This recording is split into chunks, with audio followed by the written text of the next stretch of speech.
Senator Krysten Sinema is in the news. She's a senator here in Arizona, and although I'm from Arizona, I'm not really interested in talking about her because she's from Arizona. It just happens to be an interesting coincidence. What I am interested in is the fact that she is not acquiescing to the Democrats' demands to basically reform the filibuster. If you're not familiar with the filibuster and how it works, the filibuster is essentially this concept. It's a procedural rule in the Senate that says that in order for debate to end, that they have to have a certain number of votes in order to move the debate forward. Well, there's a mechanism where you can conduct what's called a filibuster, and that basically precludes you from ending the debate. And what results there is you can't get any legislation passed. And so in order to overcome the filibuster, what you need is, I believe it's 60 votes in the Senate in order to pass anything substantial. And so what they're talking about right now, of course, if you know the balance of power in the Senate, it's currently 50 Republicans, 50 Democrats, and the tiebreaker is Kamala Harris. She's the vice president, and under our Constitution, she gets to split the tie. So they have 51 votes, and they can get a lot of stuff through, but not everything. And one of the things they really want to get through is voting, because if they can modify and federalize elections, then they can kind of control everything else thereafter, right? We talk about this a lot here. The First Amendment, free speech, is the entry. It's the gateway into your other rights. If you can't speak, well, what does everything else matter? If everybody's controlling what you can say and do, so what? You can't really even object to anything. Same type of concept here. If you can get the voting regulations federalized, if you can have one party go in and modify the rules to suit their party, well, then everything else that flows from that is going to probably suit them greatly, right? So they've got a lot of interest here. So they want to break this filibuster rule. They don't want that to happen anymore. They want to be able to pass more legislation with less votes. A simple majority would be great for them. And so Krysten Sinema and Manchin over from, I think, West Virginia, they're both Democrats, and they're both telling us, nope, sorry, Democrats, we're not going to be able to work with you on reforming the filibuster rule as it currently exists. We're not changing anything. So if you want to pass your voting bill, you're going to need to go get some Republicans on board in order to cram it through. We all know Republicans are not going to be joining on board, and they're not going to cram it through. So Democrats are up in arms about this. They are not happy with Krysten Sinema. They are not happy with Manchin out of West Virginia. They are very upset that these two Democrats are sort of like turncoats, and they're not joining in voting rights. You know, they're sort of now on the outs. We're going to see how that plays out for him. This is the scene right outside of Krysten Sinema's office earlier today. And you can see, right, this is her office, Krysten Sinema, Arizona. And let's see what the media is already primed up. They're very excited.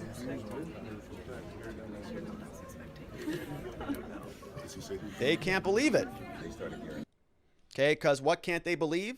Well, Krysten Sinema came out late yesterday, 5:30, as we were live on this show, and published an op-ed, an opinion piece here in the Washington Post. So I want to show you this. Okay, this is coming from an actual U.S. senator. The opinion is by Krysten Sinema. So this is her explanation as to why she is not going to be supporting or ending the filibuster. Does not want to remove that speed bump in the process. So she wrote this June 21, 5:31, and I want to just go through it. She says, listen, everyday Arizonans are focused on questions that matter most in their lives, like, is my job secure? Can I expand my business? Can we afford college? Healthcare, retirement? Is the community safe?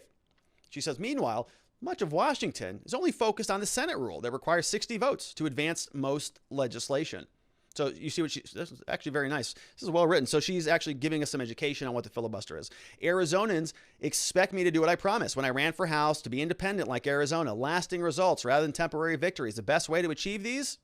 Long-lasting, durable results, bipartisan cooperation. Oh, that's nice. Let's see. She says, since I was elected, a bipartisan approach has produced good laws like curbing suicide, boosting manufacturing, and others. It's no secret I opposed eliminating the Senate's 60-vote threshold.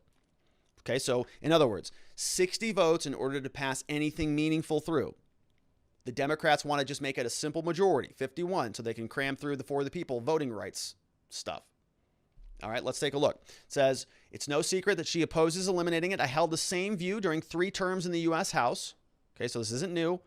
It's baked into her equation, and said, after that time I was elected to the Senate in 2018, if anyone expected me to reverse my position because we now control the Senate, well, they should know my approach is the same whether in the minority or the majority. Good for her. Once in the majority, it is tempting to believe you will stay in the majority, she says. But a Democratic Senate minority used the 60-vote threshold just last year to filibuster a police reform proposal and a COVID relief bill that many Democrats viewed as inadequate. Those filibusters were mounted not as attempts to block progress, but to force continued negotiations toward better solutions. Sometimes the filibuster is needed to protect against attacks on women's health, clean air, or water, or aid, or families in need, right? If you Democrats can just pass whatever you want with 51, guess what happens the next time the Republicans get it? They do the same thing. She says, my support for retaining the threshold is not based on the importance of any particular policy. It's based on what's best for our democracy. The filibuster compels moderation, helps protect the country from wild swings between opposing policy poles. To those who want to eliminate the filibuster to pass For the People Act that she says I support and have co-sponsored, I would ask, listen, would it be good for our country if we did, only to see that legislation rescinded a few years from now and replaced by a nationwide voter ID law or restrictions on voting by mail in federal elections or over objections of the minority, right? It's a great point. The Republicans are going to come back in. The pendulum's going to swing both directions. And so what she's saying here is, look, we need to have at least a modicum of consensus on these things, or you need to have a bigger majority, right? If the Democrats had 60 votes, they'd pass this all day, right? They'd cram a bunch of stuff through. So go get a bigger majority, or you need some sort of a consensus. And they're saying right now, Krysten Sinema is saying, no, you don't have that. So it's not good. Now, good faith arguments that she says has been made both criticizing and defending the 60-vote threshold. I share the belief expressed in 2017 by 31 Senate Democrats opposing elimination of the filibuster, a belief that was shared by Biden. While I am confident that several senators in my party still share that belief, the Senate has not held a debate on that matter, right? And so she's saying in her party. So what's happening here also is Krysten Sinema is acting as cover for a lot of the other senators. Okay, so think about it this way, right? Many people are saying, well, Krysten Sinema, she's doing this for America, right? She's, acting as another speed bump in this entire thing. Well, I'm a little bit more cynical than that. I think a different way to read this is that Krysten Sinema kind of doesn't want the responsibility of being that 51st vote. Okay. So let's say, for example, that the filibuster goes out by the wayside. We now have literally 50 senators, 50 Democratic senators. So what happens if a policy position that comes by, 50 plus one with Kamala, and what happens if a policy decision comes down the line and Krysten Sinema doesn't want to vote with the Democrats because she's an Arizonan, and Arizonans, used to be redder. So she doesn't want to go with that. Now she's got the Democrats screaming at her, right? Screaming, you better vote with your party, lady. It's going to be a big problem if you don't. Can you imagine if she goes and sides with the Republicans so that she can get reelected in Arizona? But then she's going to get primaried if she votes with the Republicans. So then she's going to face a challenge and probably lose her primary. So she's not, this is pure self-protection. Want to make sure that she doesn't have to be that person there making that decision. No, look, if you really want to pass something, make sure you get the full 60. Smart. Good politician. Says it's time for the Senate to debate the legislative filibuster so senators can fully hear and consider the consequences. Senators can then focus on crafting policies that earn broad support. A group of 10 Democrats and 11 Republicans that I am helping lead has reached an agreement on infrastructure. We're now negotiating, blah, blah, blah. It's possible that not all these efforts will succeed, but bipartisan policies that stand the test of time can heal our country. Instability, partisanship, and tribalism continue to infect our politics. The solution, however, is not to continue weakening our democracy's guardrails. If we eliminate the 60-vote threshold, we'll lose much more than we gain. And I completely agree with her. I think that the more speed bumps we can put in front of all of these people, the better, right? I want more dysfunction, not necessarily more unity, unless it requires unity. Anytime that we have the both parties like, yeah, no, we're unified in this, it's never good. What we just went through, a lot of unity last year. They were both unified. We didn't have either party speaking out about any of this stuff for most of the year. They were very happy with lockdowns, Republican governors, Democratic governors. Everybody was hyperventilating over it. And what happens when the government is unified? Well, the citizens suffer, of course. So 60 vote threshold, a little speed bump there in the Senate. I'm okay with that. Well done there, Krysten Sinema. All right. Now, of course, the Washington Post is not happy with her. So we had this fired off, first thing this morning. Opinion. Krysten Sinema here over by Greg Sargent says that she accidentally reveals a huge hole in her filibuster defense. So let's see what she says. One of the last holdouts against filibuster reform. She's making big news. Some of its central pronouncements have already been debunked, she says. He says, despite her claims, the filibuster does not facilitate moderation or bipartisan cooperation. Okay, even more fundamental flaw. So he's linking to some articles. Defending democracy and the filibuster simultaneously is simply incoherent to his core. So you can see how mad he is. Sinema's own treatment of these questions inadvertently serves to reveal that choice that must be between the two. She's choosing the filibuster over defending democracy. You like these? There's not even really much substance here. He's just using a lot of these words like defending democracy. Okay. So this is truly frightful. He says, imagine a world in which legislative majorities could pass voting restrictions over the objection of minorities. Exclamation point. Those include exactly the restrictions that she alludes to. Stricter voter ID, laws to curb votes by mail, other anti-majoritarian tactics such as extreme gerrymanders. Okay, so I think this is not going to go particularly well for them. If you start really, battling your own, sort of belittling your senators on your own side, this guy's clearly he's a Washington Post journalist. Should tell you what you need to know about his political leanings. So, by them kind of coming out and really beating up Krysten Sinema, that might just push Krysten Sinema further into the John McCain camp, right? We saw the same thing here. When John McCain was getting a little flirtatious with the Democrats, a lot of Republicans got very upset about that. What did that do? Kind of, I think, drove McCain more towards the center, less in favor of the Republicans. And then as soon as Trump came along, that was kind of all she wrote. So, and the same thing might happen. This actually might come back to bite them in the butt if Sinema decides, okay, well, gonna vote my conscience then, because obviously I'm not going to get any favors for you by trying to adhere towards some of the same procedural mechanisms that have been in place and utilized for a long time. All right, so that's Krysten Sinema, and hats off to her. Big hats off to her and Joe Manchin for keeping that 60 vote filibuster rule in place. Well done. All right, we're going to change gears. We have another senator that, of course, we have to talk about here. We're talking about Senator Whitehouse, not the White House, the senator who goes by the name of Whitehouse. And based on this story, he will never be actually the president in the White House because he's kind of sounds like he's kind of a racist. I mean, a lot of other people would be absolutely labeled as being a racist for going to a private beach club that allegedly only admits white people. All right, well, let's see what this story says. This is coming over from the Washington Post, if you can believe that. Senator Whitehouse defends his family's membership in a private beach club amid questions about whether it is all white. So, of course, they frame this nicely, whether it's all white. That's kind of the allegations here. So we're going to, of course, determine what that looks like. This was written by Felicia Sonmez, June 22. Senator Sheldon, he's defending his family's ties to an exclusive beach club in Rhode Island amid questions about whether the club's membership is all white. Whitehouse's family has long belonged to Bailey's Beach Club, also known as the Spouting Rock Beach Association. I tried to find some information about it, but their online presence is pretty sparse. The private club is located in Newport, Rhode Island, been described as a haven for the Vanderbilts, the Astors, and the members of America's, quote, ruling class. So that's perfect. In an interview on Friday with the news site Go Local Prov, so probably Providence, Whitehouse, the senator, was asked whether the club has any non-white members. So, they go right to the source. So the Washington Post says, hey, we got questions about whether it's all white. And so the actual senator, the person they're writing the story about, says, well, when asked about it, he says, well, I think the people who are running the place are still working on that. And I'm sorry, it hasn't happened. So it sounds like he's sort of acknowledging that they're working on it.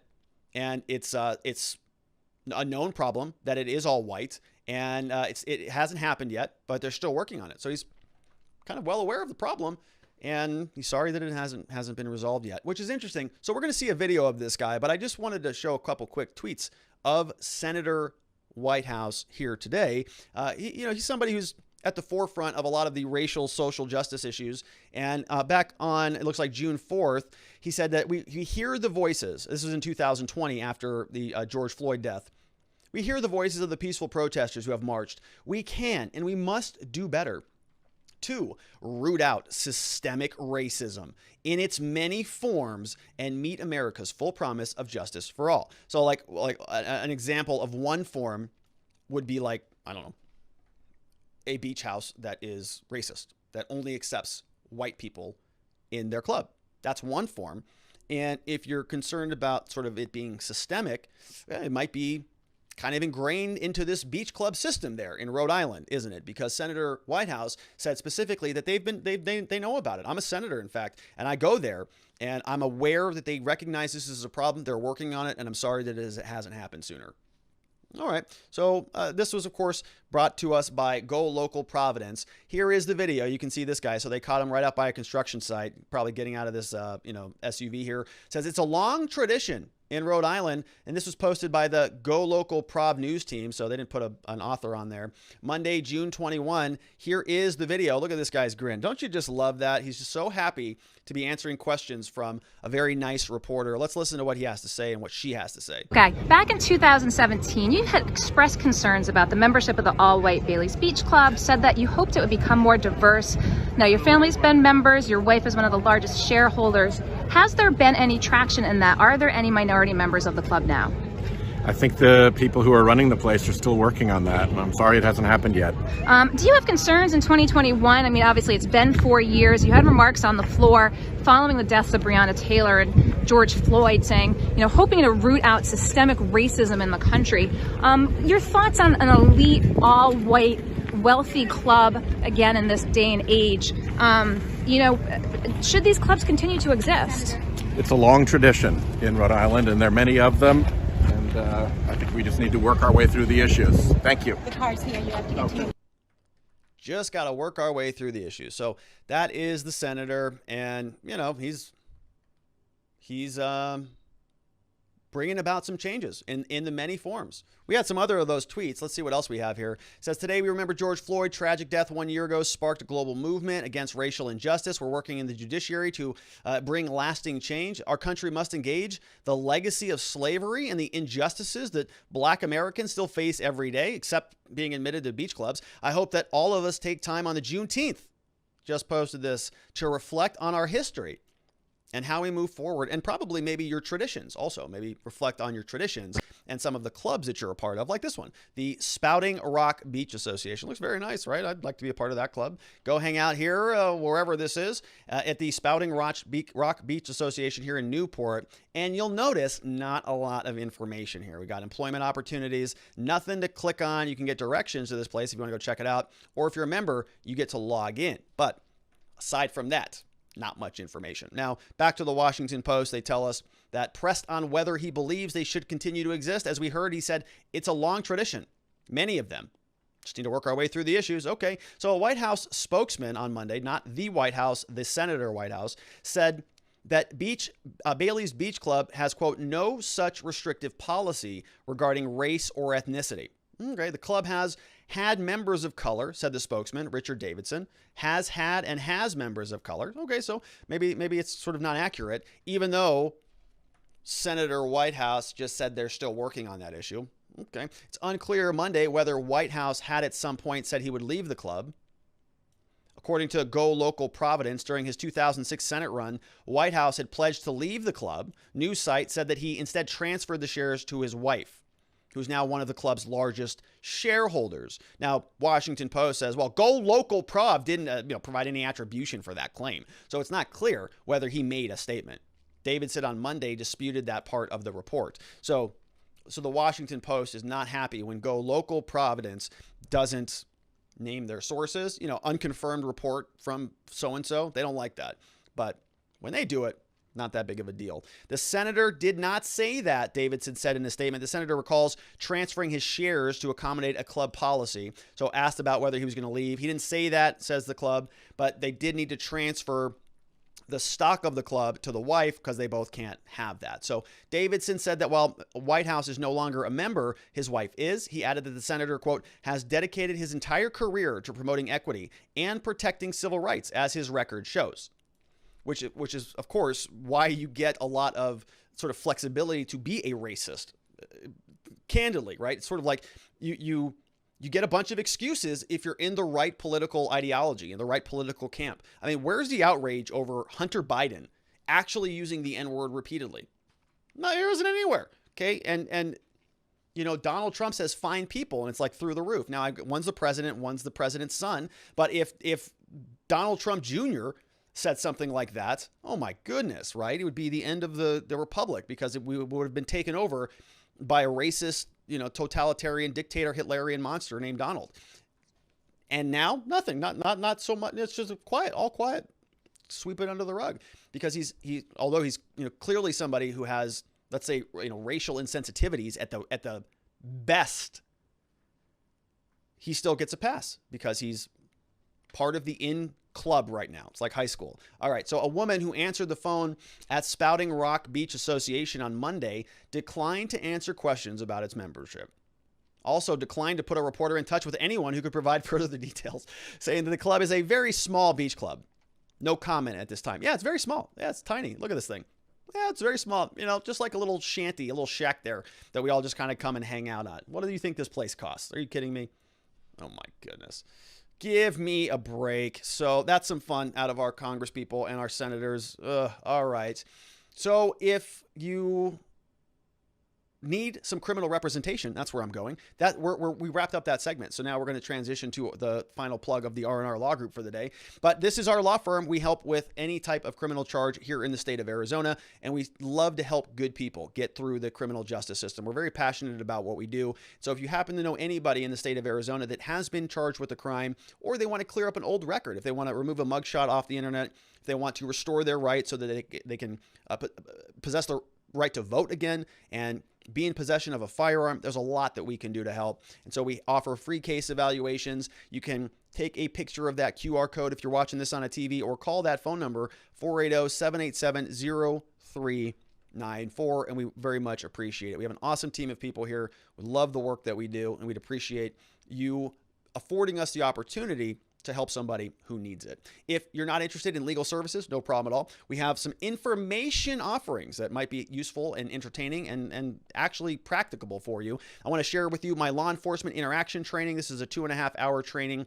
that we did live. It's got some Q&A in there, and it's got the 1, 2, 3 rule for dealing with law enforcement. Check that out. If you're an attorney or somebody who works in the legal profession, come check out our legal mastermind. We talk a lot about using video and about speaking your message and about being better attorneys to help more of our clients and the people in need out there. All this stuff is available at robertgruller.com/gumroad, my friends. And that is it for me for the day. As I mentioned at the start of the program, we are going to be back here.